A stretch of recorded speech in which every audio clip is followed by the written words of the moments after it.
My dear student. Yes, आज के lecture 2 of chapter 6, और चैप्टर 6 कौन सा हमारा, वर्क एनर्जी पावर में आज हमारा वीडियो है energy and mainly kinetic energy पे बेस। स्टार्ट करते हैं फर्स्ट एनर्जी से। Yes, what is energy? देखो, एनर्जी हमारे लिए बहुत इंपॉर्टेंट है। बिना एनर्जी के हम वर्क नहीं कर सकते, यानी कि हमारे पास जितनी एनर्जी होगी हम उतना वर्क करेंगे, लेस एनर्जी हुई तो लेस वर्क डन करेंगे। मीन्स एनर्जी कैसे मेजर किया जाएगा? द एबिलिटी और capacity of doing work is measure of energy. Means आप जितना ज़्यादा वर्क करें इसका मतलब आपकी इतनी ज़्यादा एनर्जी है। तो इसी से डिफाइन किया गया कि what is energy? It is the ability और capacity to do work. Clear? Energy. तो energy has different form. Energy के बहुत सारे फॉर्म हो सकते हैं और हम बहुत सारे डिफरेंट फॉर्म को डेली लाइफ में देखते भी हैं और ऑब्जर्व भी करते हैं, आप फील भी करते हैं। यस, एनर्जी, लाइट एनर्जी जिस वजह से आप हमें देख सकते हैं। Heat energy, yes, heat energy आपको पता ही है। और अब विंटर्स में जो है हीट एनर्जी जो है हमें जरूरत पड़ती है सन की रेडिएशन से, वहाँ से जो है वो सोलर एनर्जी आ रही है और वहाँ से हीट एनर्जी भी आपको मिल रही है। इंफ्रारेड जो है cause heating effect. Heat energy, chemical energy, chemical reactions होते हैं, वहाँ पे आपकी केमिकल एनर्जी है। और भी एनर्जी होती है like electrical energy, current flow रही वायर में, इलेक्ट्रिकल एनर्जी। एंड मेनली हमें इस चैप्टर में क्या स्टडी करना है, मोस्ट इंपॉर्टेंट, मैकेनिकल एनर्जी। तो ये मैकेनिकल एनर्जी क्या है? यस, मैकेनिकल एनर्जी हमें स्टडी करना है kinetic energy and potential energy. तो ये डिफरेंट फॉर्म्स ऑफ एनर्जी होते हैं। तो क्लियर हो गया एनर्जी क्या है? यस, एनर्जी इज एबिलिटी और capacity to do work, and यहाँ पर डिफरेंट फॉर्म्स ऑफ एनर्जी होते हैं। अब एनर्जी की यूनिट क्या होती है? तो यस, एनर्जी की जो ऐसा यूनिट होती है वो होती है सेम, क्योंकि वर्क से मेजर कर रहे हैं। Capacity to do work means जो वर्क की होती है वो एनर्जी की होती है, दैट इज जे, और जे डिनोट फॉर जूल। और जो एनर्जी है it is also a scalar quantity. तो क्लियर हो गया, क्योंकि वर्क से मेजर कर रहे हैं, यूनिट भी वर्क की है, सेम है, स्केलर क्वांटिटी वर्क भी है, एनर्जी भी स्केलर क्वांटिटी है। अब बात करें डायमेंशन की, तो डायमेंशन फॉर्मूला क्या होता है? जो वर्क का डायमेंशन फॉर्मूला होता है वही एनर्जी का डायमेंशन फॉर्मूला होता है। Yes, what is the dimension formula? m की पावर 1, l की पावर 2 एंड t की power -2। Mass, m for mass power 1, length की पावर 2 एंड जो टाइम वाला टर्म है पावर -2। तो it is a dimension formula of energy जो कि वर्क का भी है। यूनिट हम स्टडी कर चुके हैं, ऐसा यूनिट, लेकिन हमें बहुत सारे यूनिट हमें पता होनी चाहिए। सीजीएस यूनिट या अदर यूनिट आपको पता ही है कि हम जो बात करें सीजीएस यूनिट की तो 1 जूल, जो कि हमने वर्क में भी स्टडी किया था, 10 की पावर 7 अर्ज होती है। लेकिन अदर यूनिट जो हमें यूज़ करनी है एनर्जी की, लाइक 1 इलेक्ट्रॉन वोल्ट क्या होता है, 1.6 10 की पावर -19 जूल। और यहाँ पे हीट एनर्जी का कंसेप्ट आगे बहुत यूज होगा। तो हीट एनर्जी जो है वो कैलोरी में मेजर की जाती है। तो 1 calorie is equal to how much? Yes, it is 4.186 या अप्रॉक्स 4.2 जूल आप कह सकते हैं। एंड और भी यूनिट होती है, यस, क्लास 9, 10, 10 में स्टडी किया है, इलेक्ट्रिकल एनर्जी कंज्यूम। तो इलेक्ट्रिकल एनर्जी कंज्यूम किस में मेजर किया जाता है? किलोवाट आवर में। तो 1 kilowatt hour is equal to how much? It is equal to yes 3.6 10 की पावर 6 जूल। तो ये अदर यूनिट्स हैं जो हमें पता होना चाहिए। इसके अलावा भी और भी यूनिट होती है। तो क्लियर हो गया, ये मेनली हमें यूज़ करना है कैलोरी, इलेक्ट्रॉन वोल्ट और किलोवाट आवर। क्लियर हो गया? तो energy. Now next, kinetic energy. तो एनर्जी में हमें यहाँ पे इस चैप्टर में मेनली स्टडी करना है kinetic energy and potential energy, जिनका सम करने हम कहते हैं मैकेनिकल एनर्जी। तो स्टार्ट करते हैं काइनेटिक एनर्जी। आज का जो वीडियो है वो काइनेटिक एनर्जी पे ही बेस है। तो yes, kinetic energy. What is kinetic energy? Kinetic energy is the energy produced by body by virtue of its motion. जो मोशन से रिलेटेड जो एनर्जी है, ऑब्जेक्ट है उसका मास है और वो मोशन में है, तो मोशन से रिलेटेड मोमेंटम भी होता है, मास इंटू वेलोसिटी। यहाँ जो एनर्जी की बात करें, जो एनर्जी मोशन से एसोसिएटेड है, दैट इज काइनेटिक एनर्जी। तो क्लियर हो गया, energy due to its motion of the body. Like हम बॉल रेस्ट में, उसको किक किया हमने, एम मास है बॉल का, मोशन में आ गया, तो रेस्ट से मोशन में आ गया, डेफिनेटली वेलोसिटी 0 से v एक्सेलरेट हुआ। तो जो उसने काइनेटिक एनर्जी एक्वायर की, तो वो कैसे मेजर करें, क्या फॉर्मूला होता है? तो जो काइनेटिक एनर्जी k होता है वो हाफ एम वी स्क्वायर होता है। और energy measure by the work done, तो वर्क डन के फॉर्मूले से भी आप मेजर कर सकते हो कि फॉर्मूला आया कहाँ से। लाइक वर्क डन का फॉर्मूला आपको पता है, फोर्स इनटू डिस्प्लेसमेंट, लेट कि फोर्स और डिस्प्लेसमेंट सेम डायरेक्शन में, और ऑब्जेक्ट रेस्ट में था, तो काइनेटिक एनर्जी नहीं, क्योंकि काइनेटिक एनर्जी मोशन से रिलेटेड है बच्चों। तो मोशन मीन्स अब इसको रेस्ट से मोशन में लाएंगे, वेलोसिटी 0 से v करेंगे, तो कितना वर्क डन करना पड़ेगा, that work done measure the kinetic energy. तो यस, जब फोर्स लगेगा तभी तो मोशन में आएगा, और फोर्स हमने कितना लगाया ma, और रेस्ट से मोशन में आया तो s का जो फॉर्मूला यूज करेंगे थर्ड इक्वेशन मोशन के अकॉर्डिंग यूज कर लेते हैं, v square minus u square upon 2a वाला फॉर्मूला अगर यूज कर लें, तो अगर हम कहें रेस्ट से मोशन में तो u 0, ठीक है, और मोशन में वेलोसिटी v उसने एक्वायर किया, तो इस बेसिस पे आप देख सकते हो कि M A into we square upon 2a, a से a cancel, half M we square formula आ गया। तो यानी जिस work done, this work done is measure the energy, और वो एनर्जी क्या है, मोशन से रिलेटेड काइनेटिक एनर्जी। तो ये फॉर्मूला आपका काइनेटिक एनर्जी का half M we square. Clear हो गया। तो ये जो capacity of ability of doing work, तो वर्क से ही तो हम एनर्जी मेजर कर रहे हैं। क्लियर हो गया। तो ये है काइनेटिक एनर्जी।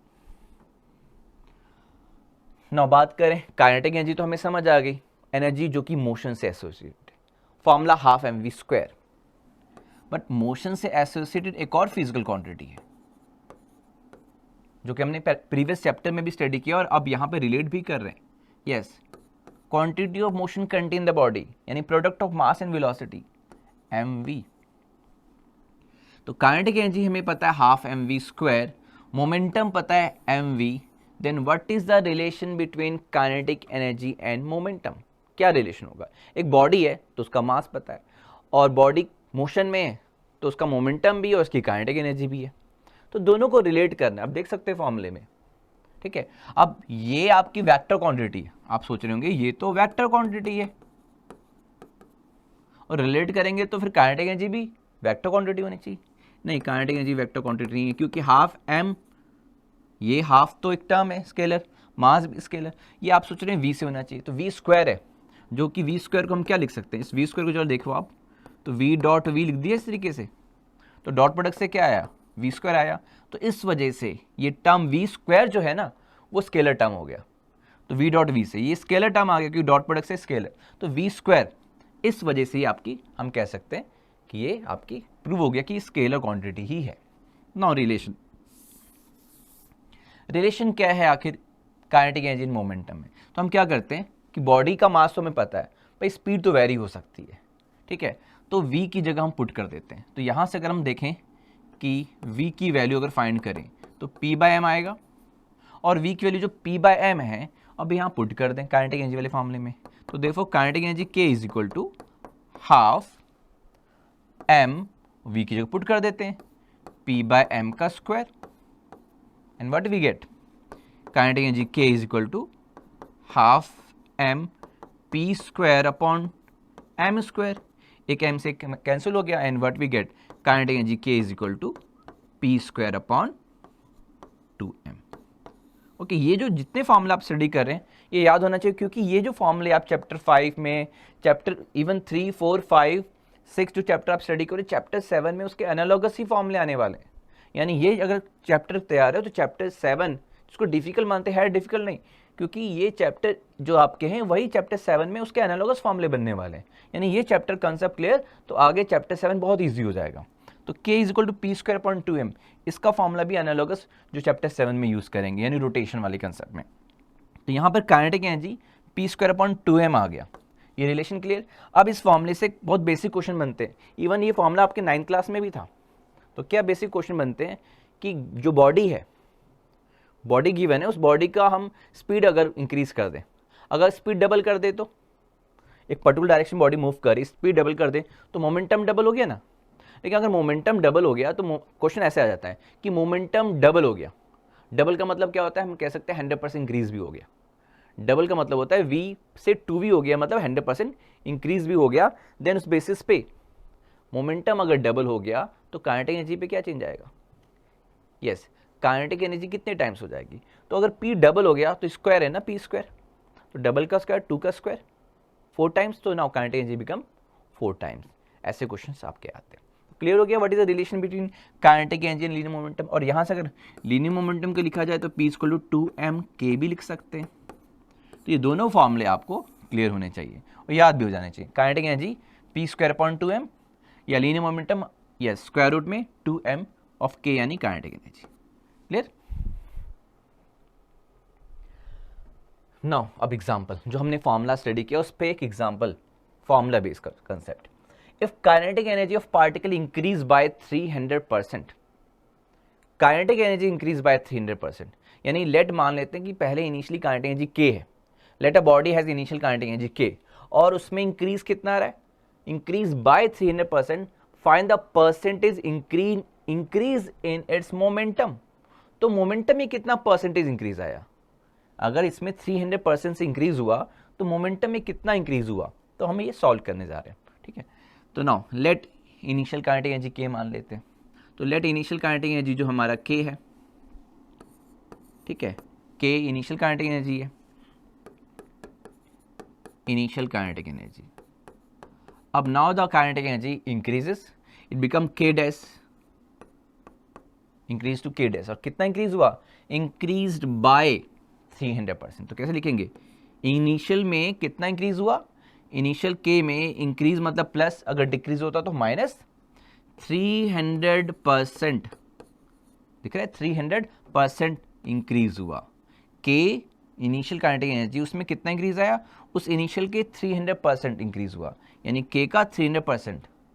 क्लियर। तो अब ये क्या आया, k डैश क्या आ गया, सॉल्व करो, k + 3k, इसका मतलब है 4 टाइम्स हो गया बच्चों, 4k हो गया, यानी कि 300% इंक्रीज का मतलब होता है यस k + 3k यानी कि 4 टाइम्स हो जाना, यानी कि काइनेटिक एनर्जी बिकम 4 टाइम्स। अब काइनेटिक एनर्जी 4 टाइम्स हो गया तो मोमेंटम p कितने टाइम्स होगा, जब काइनेटिक इनिशियली k है तो मोमेंटम इनिशियल मोमेंटम तो ये है p, तो फाइनली मोमेंटम में क्या चेंज आया, क्या है मोमेंटम हो गया फाइनली, p डैश क्या हो जाएगा, वो हमें फाइंड करना है। तो फॉर्मूला p का क्या होता है, जैसे हमें पता है कि p का फॉर्मूला होता है √2m ऑफ k। तो मास बॉडी गिवन है, बॉडी का मास नहीं चेंज हो रहा, 2 तो फॉर्मूले का पार्ट है, कांस्टेंट टर्म है। k आपका अगर k की जगह k डैश हो जाए तो p डैश क्या होगा, 2m ऑफ k डैश ना, k ना अब k नहीं रहा, इंक्रीज करके k डैश हो गया, तो मोमेंटम अब p नहीं रहेगा तो p डैश हो जाएगा, √2m k dash, value put कर दो, √2m 4 टाइम्स ऑफ k। अब देखो एक गलती बताता हूँ, बच्चे 4 और 2 8 लिख करके सॉल्व कर देते हैं। 2 is a part of formula, इसको नहीं टच करो, ये जो 2 इसको नहीं टच करना, फॉर्मूले का ही पार्ट है, ये जो अलग से टर्म आया 4 वो बाहर आएगा रूट के, 2 टाइम्स ऑफ √2mk। ठीक है, इस 2 को नहीं टच करना, ये फॉर्मूले का पार्ट है, यानी देखो ये p के इक्वल है, तो यानी ये 2 टाइम्स ऑफ p हो गया। अब बच्चे क्या कर देते हैं जल्दी में, 2 टाइम्स ऑफ p कर देते हैं, गलत हो जाएगा क्योंकि √2mk इज अ p ना, तो √2mk के टर्म में होना चाहिए, तो 4 बाहर आया रूट के, 2 times of √2mk, square root 2mk, तो 2 टाइम्स हो गया ना। तो इसका मतलब है कि 300% इंक्रीज होने का मतलब है कि 4 टाइम्स हो जाना, और अगर ये काइनेटिक एनर्जी 4 टाइम्स है तो उसका रूट टाइम्स 4 का रूट 2 टाइम्स हो गया, तो परसेंटेज के टर्म में क्या, तो आइडिया लगी गया है। फिलहाल सॉल्व करके दिखाते हैं कि परसेंटेज चेंज का फॉर्मूला क्या होता है। परसेंटेज चेंज कितना आया, चेंज यानी p dash minus p upon initial into 100, ये तो फॉर्मूला होता है ना परसेंटेज चेंज का, बेसिक मैथ्स में आपने ये सब स्टडी किया है। तो चेंज यानी p dash minus p dash 2p हो गया चेंज होके, 2p minus p upon p into 100, solve कर लो, आपको क्लियर दिख रहा है कि 100 आया, यानी कितना परसेंट इंक्रीज हुआ, 100% इंक्रीज हुआ, क्योंकि p से 2p हो गया, दैट मीन्स 100% इंक्रीज हुआ।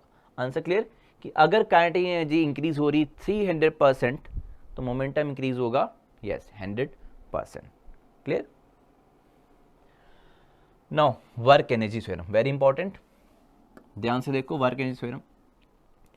अब कोई पार्टिकल है, इनिशियली लेट की उसकी कोई वेलोसिटी u हो सकता है, रेस्ट में भी ले सकते हैं, मान लो कि इनिशियल वेलोसिटी यानी इनिशियल कुछ काइनेटिक एनर्जी है, नहीं भी है तो जीरो ले लेंगे, बस कुछ काइनेटिक एनर्जी इनिशियल है या नहीं है वैल्यू पुट कर देते हैं। लेट के कोई ब्लॉक है और m मास है, u उसकी इनिशियल वेलोसिटी है, नहीं है तो जीरो भी ले सकते हैं, जस्ट हम जनरल फॉर्मूला ले रहे हैं। अब फोर्स लग रहा है इस पर, तो कोई भी फोर्स लगे इस पर, ठीक है, चाहे वो फ्रिक्शन फोर्स लगे चाहे हम अप्लाइड फोर्स, तो जो उस बॉडी पे फोर्स लग रहा है, नेट फोर्स लग रहा है, उस फोर्स के वजह से बॉडी यस एक्सेलरेट होगी। या तो वेलोसिटी बढ़ सकती है तो एक्सेलरेशन पॉजिटिव, या वेलोसिटी कम भी हो सकती है, ठीक है, डिपेंड करेगा कि जो फोर्स की डायरेक्शन है वो मोशन के अकॉर्डिंग है या अपोजिट है। तो लेट कि मैं मान लेता हूँ मैंने फोर्स लगाया, जो फोर्स लग रहा है उसके फोर्स के लगने से क्या हुआ, अब ये ब्लॉक आगे मूव कर तो रहा है लेकिन वेलोसिटी इंक्रीज हुई फोर्स लगने से, now the velocity become v। तो यहाँ पे क्या चेंज आया, काइनेटिक एनर्जी चेंज आया, तो फोर्स लगने से काइनेटिक एनर्जी चेंज हुआ और पार्टिकल यहाँ से इस पॉइंट ए से बी तक डिस्प्लेस हुआ, ए से ये बी पॉइंट तक, और डिस्प्लेसमेंट एस ले लेते हैं। हमने वर्क डन का फॉर्मूला क्या पढ़ा था, हमने वर्क डन का फॉर्मूला पढ़ा था, work done equal to f dot s, f dot s study किया था, ठीक है। अब यहाँ देख लो फोर्स एंड डिस्प्लेसमेंट की डायरेक्शन सेम है, तो एफ एस कॉस जीरो भी लिख सकते हैं, यानी कॉस जीरो वन, तो फोर्स इंटू डिस्प्लेसमेंट भी लिख सकते हैं ना। फोर्स की वैल्यू क्या होगी according to second law of motion, f is to m a, and s की वैल्यू तो मान लेते हैं अगर यहाँ पे कांस्टेंट फोर्स के अकॉर्डिंग कह रहे हैं तो कांस्टेंट फोर्स के अकॉर्डिंग यानी कांस्टेंट एक्सेलरेशन है, और अगर कांस्टेंट एक्सेलरेशन है तो now we can use third equation motion, and according to third equation motion v square minus u square is equal to 2as and we get s is equal to what, v square minus u square upon 2a। तो पहले आपको constant force के according derivation बता देते हैं। तो s की value यहाँ से मिल जाएगी v square minus u square upon 2a, ठीक है।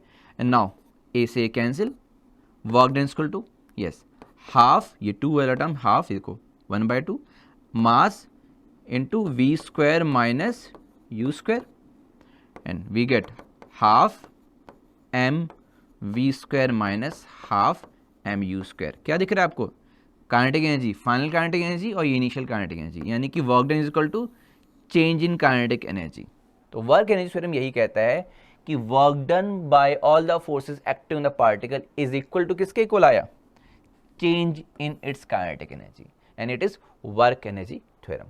तो हमने डेरिवेशन जो है वो कांस्टेंट फोर्स के अकॉर्डिंग की है, अगर वेरिएबल फोर्स के अकॉर्डिंग करें तो वेरिएबल फोर्स के अकॉर्डिंग भी करते हैं। एंड वेरिएबल फोर्स के लिए क्या करना पड़ेगा, फिर तो कैलकुलस यूज करना पड़ेगा। And what is the formula, work done का formula, integration along the x axis मान लेते हैं, F D X, x initial x1 से x2 ये ले लेते हैं, x1 पोजीशन से x2 पोजीशन, और फोर्स वेरिएबल लग रही है, इनिशियल वेलोसिटी u है, फाइनली v होगी, बट कांस्टेंट रेट से नहीं चेंज हो रहा होगा, अब वेरिएबल रेट से, क्योंकि वेरिएबल फोर्स। तो ना F D x, but force का फॉर्मूला मास इंटू एक्सेलरेशन, हाँ अब इस केस में फोर्स वेरिएबल तो एक्सेलरेशन भी वेरिएबल होगा, थर्ड इक्वेशन नहीं यूज़ करेंगे, यहाँ कैलकुलेट करेंगे।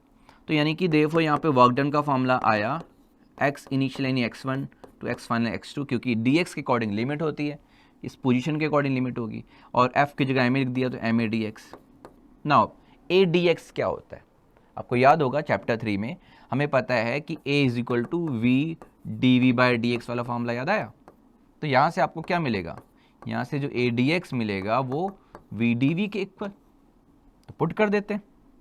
तो since a dx is equal to v dv, तो वर्क डन क्या आया, work done is equal to integration m a की जगह v dv। अब देखो मैंने लिमिट नहीं रखा यहाँ पे, क्योंकि x के अकॉर्डिंग लिमिट है, अब वेलोसिटी के अकॉर्डिंग क्या है, x1 पोजीशन पे वेलोसिटी क्या है u, और x2 पोजीशन पे वेलोसिटी क्या होगी v। तो लिमिट इस dv के according initially velocity x1 position पे u and finally v x2 position पे।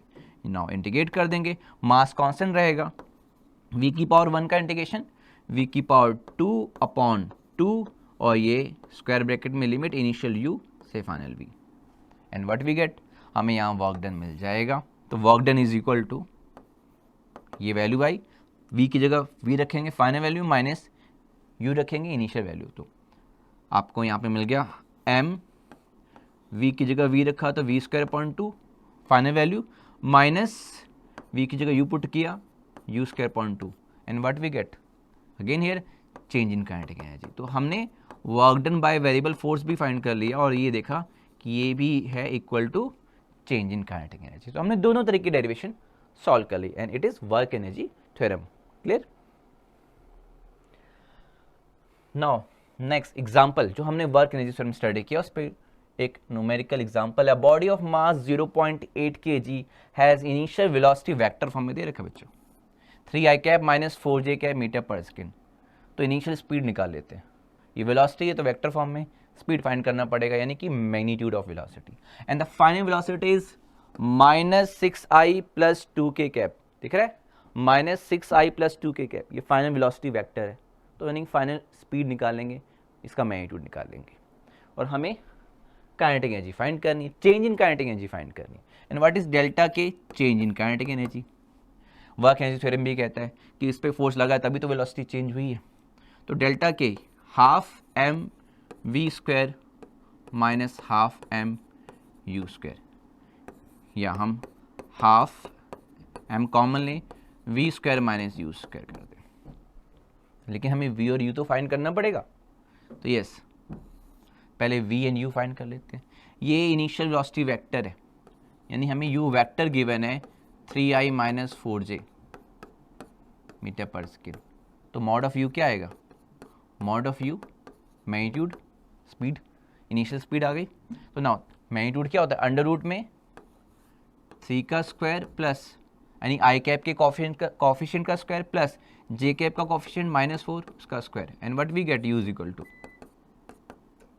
यस 3 का स्क्वायर 9, 4 का स्क्वायर -4 का स्क्वायर तो प्लस हो जाएगा, प्लस 4 स्क्वायर यानी 16 प्लस 9 25 का रूट 5 आ जाएगा, यानी u is equal to 5 metre पर second. In the same way velocity v vector final velocity दिया हुआ है -6i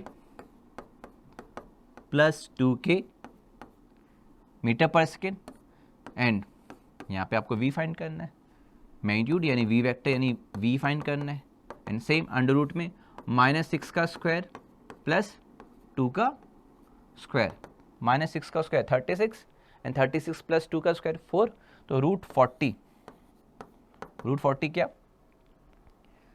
yes, what is root 40? यानी कि आपका ये जो आएगा वैल्यू, रूट 40 को सॉल्व कर लो आप, तो ये आपका 4 इंटू 10 यानी कि 2 इंटू, हाँ, तो आपका ये आएगा 2 रूट 10, ये 2 रूट 10 आ गया, ठीक है, 2 रूट 10 मीटर पर सेकेंड आ गया। नाउ अब वैल्यू पुट करते हैं। तो डेल्टा के half m mass is 0.8, v square square है तो देखो रूट हट जाएगा, 2 का स्क्वायर 10 और रूट 10 का स्क्वायर 10 हो गया, तो 2 का स्क्वायर 4, तो ये आपका v का स्क्वायर क्या आएगा? 4 और 10 40, डायरेक्ट लिख रहा हूँ 40 v स्क्वायर हो गया ना, 2 रूट 10 का स्क्वायर 40 आ गया, देखो रूट 40 का स्क्वायर, रूट 40 का स्क्वायर 40 हो गया ना, क्योंकि v रूट 40 है तो 40 का स्क्वायर, रूट 40 का स्क्वायर 40 माइनस u स्क्वायर 5 का स्क्वायर 25, ठीक। Now delta k is equal to half 0.8 40 minus 25, it is 15 and we get ये 0.4 एंड आंसर क्या आएगा आपका 90/10 यानी कि आपका 9 जूल आया। आप मल्टीप्लाई करके देखो, यस सॉरी मल्टीप्लाई करके आप देखो 4/10 into 15, yes 4 5 20 4 1 4 60/10 10 0 0 cancel and we get 6 joule answer. तो हमारा जो काइनेटिक एनर्जी में चेंज आया वो 6 जूल आया। क्लियर?